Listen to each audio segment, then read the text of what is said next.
வைகாசி மாத பலன், சித்திரை மாத பலன் பார்த்தோம். அடுத்து வந்து பார்த்தீங்க அப்படின்னா வைகாசி மாத பலன். தமிழ் மாதத்துல வந்து பார்த்தீங்க அப்படின்னா என்னென்ன சுப நிகழ்ச்சிகள் வருது, என்னென்ன அசுபமான நிகழ்ச்சிகள் வருது, இது எல்லாமே வந்து பார்த்தீங்க அப்படின்னா நல்ல நாள், கெட்ட நாள், கரிநாள், இது எல்லாமே வந்து தொடர்ச்சியா பார்க்க போறோம். இந்த தமிழ் மாசம் வைகாசி மாசத்துல வந்து பார்த்தீங்க அப்படின்னா முகூர்த்த நாட்கள். மெயினா வந்து பார்த்தீங்க அப்படின்னா ஒரு சுபகாரியம் பண்ணணும், ஒரு நல்லது பண்ணணும் அப்படின்னாலே வந்து பார்த்தீங்க அப்படின்னா நமக்கு முகூர்த்த நாள்கள் தான் தேவைப்படுது. இந்த முகூர்த்த நாள்களில் வந்து பார்த்தீங்க அப்படின்னா 20ஆம் தேதி ஞாயிற்றுக்கிழமை 2/6/2024 இங்கிலீஷ்க்கு. இதே வந்து பார்த்தீங்க அப்படின்னா தமிழில் வந்து 20ஆம் தேதி, 27ஆம் தேதி, 28ஆம் தேதி, 30ஆம் தேதி, இந்த 4 முகூர்த்தங்கள் வந்து பார்த்தீங்க அப்படின்னா நல்ல மெயினான முகூர்த்தமாக இருக்குது. இந்த முகூர்த்தத்தை வந்து நல்ல ஒரு காரியத்துக்கு வந்து பார்த்தீங்க அப்படின்னா பயன்படுத்துறது ரொம்ப ரொம்ப ஒரு சிறப்பான ஒரு விஷயம். இந்த வைகாசி மாசத்துல வந்து பார்த்தீங்க அப்படின்னா மெயினாக வந்து வைகாசி விசாகம் வருது. இந்த விசாக நட்சத்திரங்கிறது வந்து பார்த்தீங்க அப்படின்னா ஒரு ரொம்ப விசேஷமான, வைகாசி மாசத்திலேயே விசாகம் நட்சத்திரங்கிறது வந்து பார்த்தீங்க அப்படின்னா ரொம்ப விசேஷமான ஒன்று.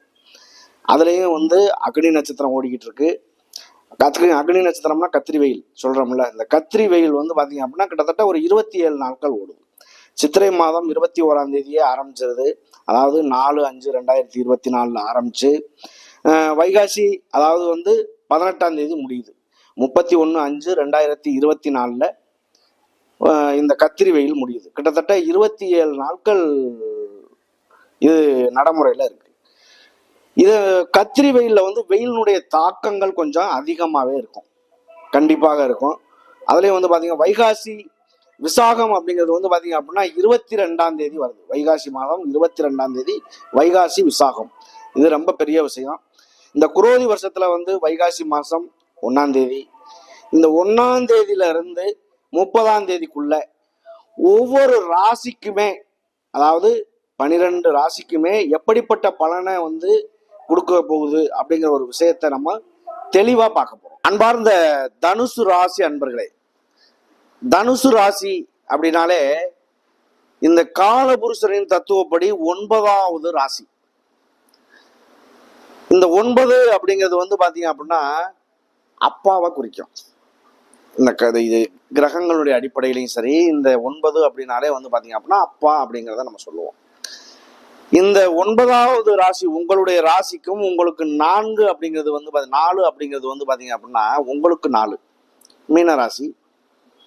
அவருடைய 2க்குமே ராசிநாதன் குரு பகவான் தான். அவர் வந்து உங்களுக்காக 5ஆம் இடமான பூர்வ புண்ணிய ஸ்தானத்துல இருந்து 6ஆம் இடமான சத்ரு ஸ்தானத்துக்கு பயிற்சி ஆகிறார். எப்ப? சித்திரை மாசமே பயிற்சி ஆயிட்டார். இந்த வைகாசி மாத பலன் நம்ம பார்த்துக்கிட்டு இருக்கோம். இந்த வைகாசியில உங்களுக்கு இந்த தனுசு ராசியை பொறுத்தவரை என்ன நடக்கும் அப்படிங்கிறத நம்ம பார்க்க போறோம் விரிவா.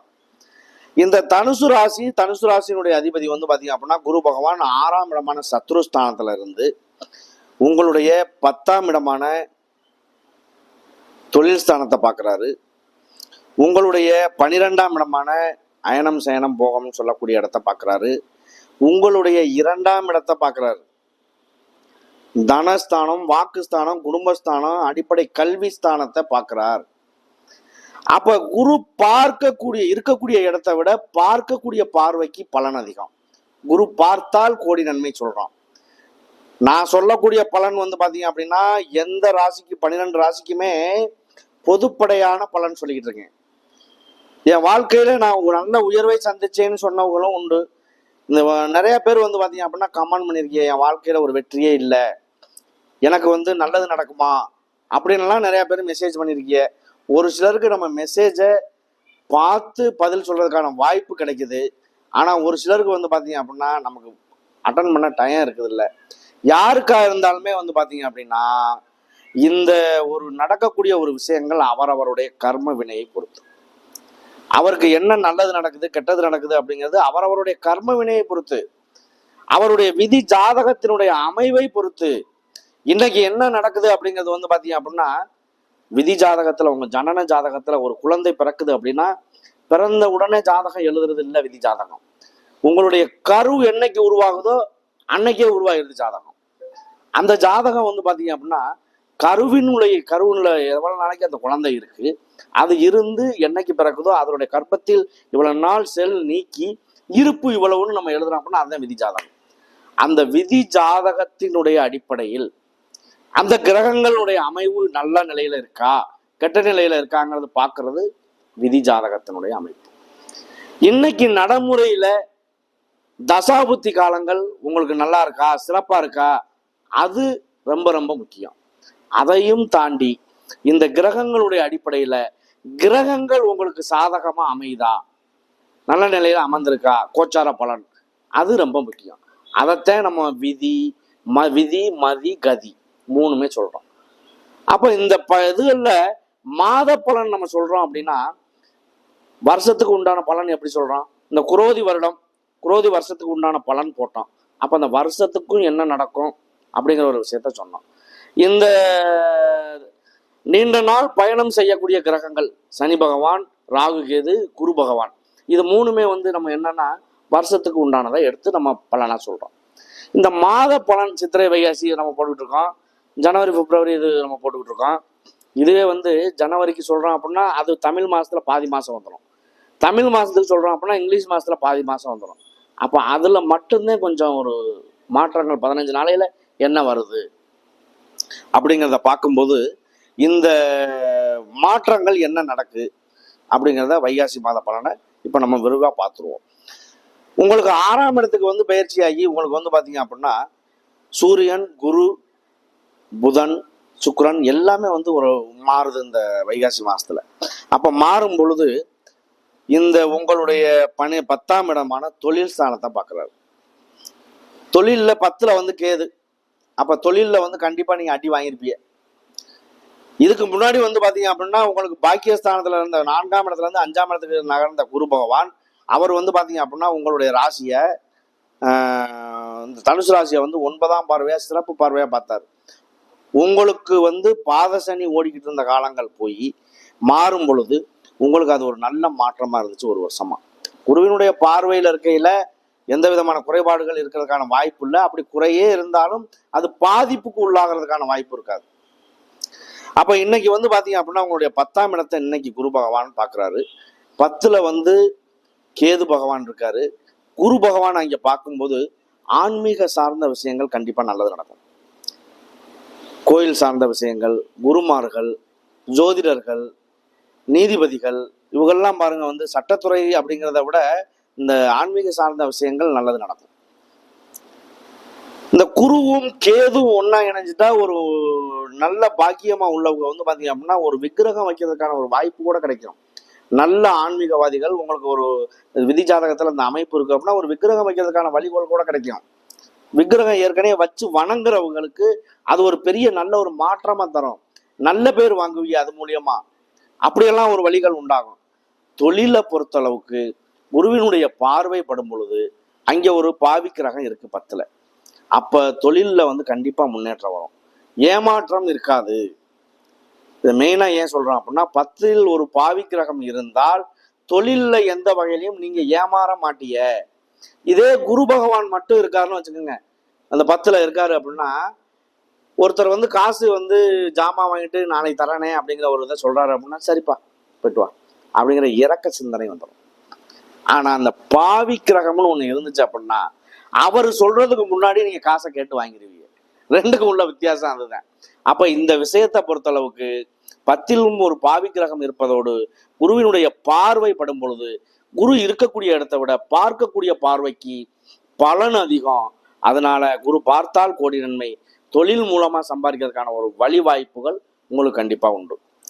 உங்களுடைய 12ஆம் இடத்தை பார்க்கிறார். உங்களுடைய 12ஆம் இடத்தை பார்த்து உங்களுடைய 6ஆம் இடத்துல இருந்து பார்க்கிறாரு.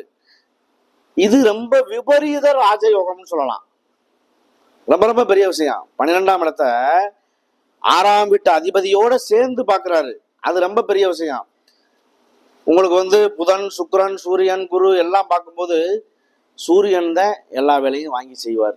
குருவா செயல்படுவாரு, சுக்கிரனா செயல்படுவாரு, புதனா செயல்படுவாரு, சூரியனா செயல்படுவாரு. அப்ப எப்படி இருக்கும்? இதுல ஏதாவது குறை சொல்ல முடியுமா? வாழ்க்கையில் கணவன் மனைவி ஒற்றுமை குறைபாடுகள்ல இருந்து வந்த நீங்க சுகபோகமான ஒரு வாழ்க்கைக்குள்ள போக போறீங்க. புதுசா திருமணம் பண்ணவங்களுக்கு குழந்தை கருவுகள் உருவாகிறதுக்கான ஒரு வாய்ப்புகள் கிடைக்கும்.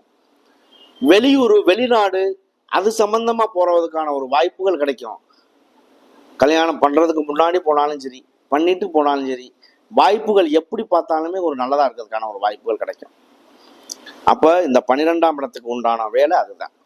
2ஆம் இடத்தை பார்க்கிறாரு.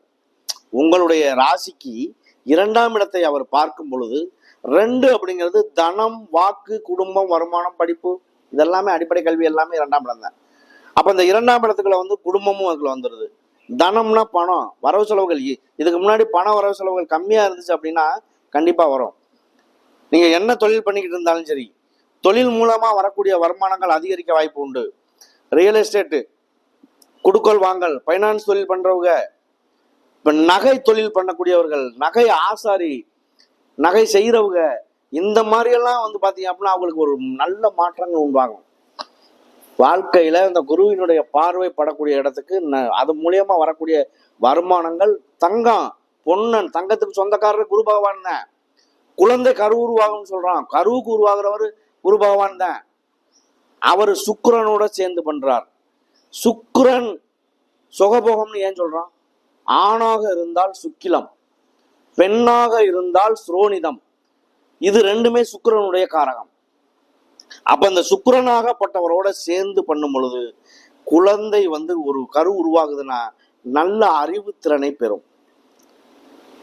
அந்தந்த நேரங்கள்ல எந்த நேரத்துல அந்த பார்வைகள்ல இருக்கக்கூடிய கிரகங்களுடைய அடிப்படையில உருவாகுதோ அந்த கிரகத்தினுடைய ஆதிக்கம் அந்த குழந்தைக்கு கண்டிப்பா உருவாகும். அந்த நட்சத்திரத்திலேயே குழந்தை பிறக்கும். அதுவும் வந்து அந்த அதிதேவதனுடைய அனுக்கிரகம் இருக்கும்போது அந்த பேரே வந்து பாத்தீங்க அப்படின்னா அந்த மாதிரி பேர் தான் அமையும். இப்ப சுருக்கமா சொல்லணும் அப்படின்னா முருகனுடைய இது இருக்குன்னா சரவணன்னு பேர் வைப்பாங்க, பாலசுப்ரமணியன் பேர் வைப்பாங்க. அது வந்து பாத்தீங்க அப்படின்னா முருகப்பெருமானுடைய அருள் பெற்றது. அந்த பெயரை சொல்லி கூப்பிட கூப்பிட அவங்களுக்கு அந்த வைப்ரேஷன் ஆகப்பட்டது ஏறி நல்ல மாற்றத்துக்கு வருவாங்க. ஒரு நீசம் பெற்ற கிரகத்தினுடைய பேரை அவங்களுக்கு வச்சாங்க அப்படின்னா எப்படி இருக்கும்? அவங்களுடைய நிலை உயராது. பேரு வைக்கிறதுமே ஒரு குழந்தைக்கு பேரு வைக்கிறோம் அப்படின்னா என்ன பேரு வச்சா அவங்களுடைய வாழ்க்கையில இந்த குழந்தை நல்லது நடக்கும் அப்படிங்கிறதையும் யோசனை பண்ணித்தான் வைக்கணும். பெயர் வைக்கிறது மாற்றங்கள்ல அது ஒரு சரியில்லாம வச்சிடவும் கூடாது, அதுலயும் ஒரு மாற்றங்கள் உண்டு. அப்ப இந்த தனுசு ராசியை பொறுத்தவரை 2ஆம் இடத்தையும் பார்வையிடுவதனால் தனம், வாக்கு, வீட்டுக்குள்ளேயே மனைவி கிட்டேயே வந்து பாத்தீங்க அப்படின்னா ஒரு நல்ல பேச்சு இருக்காது, தாய்கிட்ட நல்ல பேச்சு இருக்காது, தந்தை கிட்ட நல்ல பேச்சு இருக்காது, பேச்சு வாங்குவார். அப்ப இந்த நேரங்கள் வாக்குஸ்தானங்கள் எல்லாம் பலிதம் உண்டாகும். கணவன் மனைவி ஒற்றுமை குறைபாடுகள் சரியாகும். தாய் தந்தையர்கிட்ட நல்ல பேர் கிடைக்கிறதுக்கான ஒரு வாய்ப்புகள் உண்டாகும். அப்ப இதெல்லாம் தாண்டி இதுல நடக்கக்கூடிய விஷயங்கள் வந்து பாத்தீங்க அப்படின்னா 3 நட்சத்திரங்கள் இதுல உண்டு. 3 நட்சத்திரங்கள்ல மூல நட்சத்திரம், பூராட நட்சத்திரம், உத்திராட நட்சத்திரம். மூலம் என்பது வந்து பாத்தீங்க அப்படின்னா கேது உடைய நட்சத்திரம். இந்த கேது பகவான் மூல நட்சத்திரம் அப்படிங்கிறதுனால விநாயகர் வழிபாடு, அதையும் தாண்டி ஆஞ்சநேயர் வழிபாடு.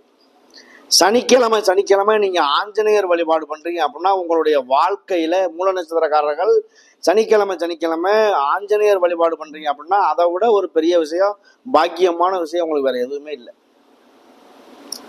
பக்கத்துல இருக்கக்கூடிய ஆஞ்சநேயருக்கு வழிபாடு பண்ணுங்க. அவருக்கு நீங்க செய்யக்கூடிய வேண்டுதல்களை செய்யுங்க. எந்த வகையிலையும் முன்னேற்றங்கள் ஏற்படும். பொதுவா பழமொழி சொல்லுவாங்க, ஆண் மூலமா இருந்தா அரசாலும். இந்த பெண்களுக்கு வந்து மூல நட்சத்திரம் இருந்தாக்கும் வந்து பாத்தீங்க அப்படின்னா மாமனாருக்கு ஆகாது, இப்படி எல்லாம் சொல்லுவாங்க. அது அவரவருடைய கர்ம வினை விதி பலனை பொறுத்து. மாமனாரு அப்படின்னா ஆகாதுன்னு ஏன் சொல்றோம் அப்படின்னா மாமனாரா இருக்கவர் சூரியனா இருப்பார். இந்த பொண்ணு கேதுவா இருக்கிறது வந்து பாத்தீங்க அப்படின்னா கேது அப்படின்னா பாம்பு சூரியனை மறைக்குது அப்படிங்கிறத நம்ம கேள்விப்பட்டிருப்போம். சூரிய கிரகணம், சந்திர கிரகணம்னு சொல்றது பாம்பு மறைக்குதுன்னு சொல்லித்தான் நம்ம கேள்விப்படுறோம். அப்ப அந்த மாதிரி ஒரு குடும்ப தலைவனை மறைக்கக்கூடிய தன்மை இந்த மூல நட்சத்திரத்துக்கு உண்டுன்னு சொல்றாங்க. இதுதான் மாமனாருக்கு ஆகாதுன்னு சொல்றதுக்கான ஒரு காரணம், வேற ஒன்றும் கிடையாது. அப்ப இருந்தாலும் அது வந்து பாத்தீங்க அப்படின்னா ஆகுமா ஆகாதா அப்படிங்கிறது அவரவருடைய விதி பலனை பொறுத்து ஜாதகத்தை வச்சுதான் முடிவு பண்ணணும். நான் பொதுவான பலன் சொல்லிக்கிட்டு இருக்கேன். சரி, அடுத்து வந்து பாத்தீங்க அப்படின்னா பூராட நட்சத்திரம். பூராட நட்சத்திரம் பூரம், அதாவது வந்து பாத்தீங்க அப்படின்னா சுக்கிரனுடைய நட்சத்திரம் பூராட நட்சத்திரம். பரணி, பூரம், பூராடம் மூணுமே சுக்கிரனுடைய நட்சத்திரம். இந்த பூராட நட்சத்திரம் வந்து பாத்தீங்க அப்படின்னா 4 பாதமுமே அதுல வரும். இந்த பூராட நட்சத்திரக்காரர்களுமே இந்த சுக்கிரனுடைய நட்சத்திரங்கிறதுனால வாழ்க்கையில சகல விதமான இன்பங்களை அனுபவிச்சு சுகபோகமாக வாழக்கூடிய ஒரு தன்மையை கொண்டவர்கள். கார் இருக்கும், பங்களா இருக்கும், நல்ல கணவன் இருக்கும், நல்ல மனைவி இருக்கும், குழந்தைகள் இருக்கும், ஆடம்பரமான ட்ரெஸ் பண்ணுவாங்க, காஸ்ட்லியான ட்ரெஸ்ஸு, காஸ்ட்லியான காரு, வாகனம், வீடு, வந்து பெரிய மாட மாளிகை, எல்லா வகையிலையுமே வாழ்க்கையில இன்பங்களை அனுபவிக்கக்கூடிய கிரகம் அப்படின்னா சுக்கிரன். அது சாதகமா உங்களுக்கு அமையுது அப்படின்னா எந்த வகையிலையுமே குறைபாடுகள் இருக்காது. அப்ப சுக்கிரனாகப்பட்டவர் உங்களுடைய விதி ஜாதகத்துல பாருங்கன்னு சொல்றதுக்கான காரணம் என்ன? அப்படி இல்லை அப்படின்னா மாசத்துல சுத்தி வர்றாரு, வருஷத்துல மாதத்துல ஒரு வாட்டி சுத்தி வர்றாரு. அப்போ உங்களுக்கு சாதகமான இடத்துல வரையில அந்த சுக்கிரனாகப்பட்டவர் நல்லது பண்ணிடுவார். இதுதான் மாதக்கோள்களுடைய தன்மை. அப்ப இந்த விஷயத்தை பொறுத்தளவுக்கு பூராட நட்சத்திரக்காரர்களுக்குமே இது வந்து ஒரு நல்ல ஒரு விடிவான காலம் தான், எந்த விதமான குறைபாடுகள் இல்லை. அடுத்து வந்து உத்திராடம். உத்திராட நட்சத்திரம் வந்து ஒரு பாதம் மட்டும் அதுல வரும் தனுசு ராசியில. உத்திராடம்ங்கிறது சூரியனுடைய நட்சத்திரம். சூரியனாகப்பட்டவர் உங்களுக்கு வந்து பாக்கியஸ்தானத்து அதிபதி, 9ஆம் வீட்டு அதிபதி. அவர் வந்து 6ல இருந்து 6ல இருக்கக்கூடிய கிரகங்கள் வந்து 3 கிரகங்கள் 4 கிரகங்கள் பக்கம் அதுல இணைவு வருது வைகாசி மாசத்துல. அந்த கிரகங்களோட இணைவுல உங்களை பார்க்கும் பொழுது உங்களுடைய பாக்கியஸ்தானத்து அதிபதியும் சூரியன், சூரியனுடைய நட்சத்திரமான நீங்களும் உங்களுடைய வாழ்க்கையில ஒரு வெற்றி தோல்விங்கிறத சந்திக்கக்கூடிய காலகட்டம். தோல்விங்கிறது வர்றதுக்கான வாய்ப்பு இல்லை, வெற்றிங்கிறத சந்திக்கக்கூடிய ஒரு காலகட்டம். இதை எப்படி சொல்றோம் அப்படின்னா, அரசு அதிகாரிகளாக இருக்கட்டும், வேற மற்ற வேலைகள் செய்யக்கூடியவராக இருக்கட்டும், வேலை மூலியமா அந்த அரசு அதிகாரிகள் மூலியமா ஒரு வெற்றி வாய்ப்பை சந்திக்கக்கூடியவர்களாக இருப்பாங்க கண்டிப்பாக. உயர் அதிகாரிகள், அதுலயும் பதவி உயர்வு, அரசியல்லையும் சரி. அப்ப இந்த மாதிரி ஒரு மாற்றங்கள் எல்லாமே வந்து பாத்தீங்க அப்படின்னா அவங்களுக்கு நல்லது நடக்கிறதுக்கான ஒரு வாய்ப்புகள் உண்டாகும், குறைபாடுகள் வரவே வராது. அப்ப இதை பொறுத்தளவுக்கு மூல நட்சத்திரம், பூராட நட்சத்திரம், உத்திராட நட்சத்திரம், இந்த ராசிக்காக குருவினுடைய பார்வை வந்து உங்களுக்கு 10ஆம் இடம், 12ஆம் இடம், 2ஆம்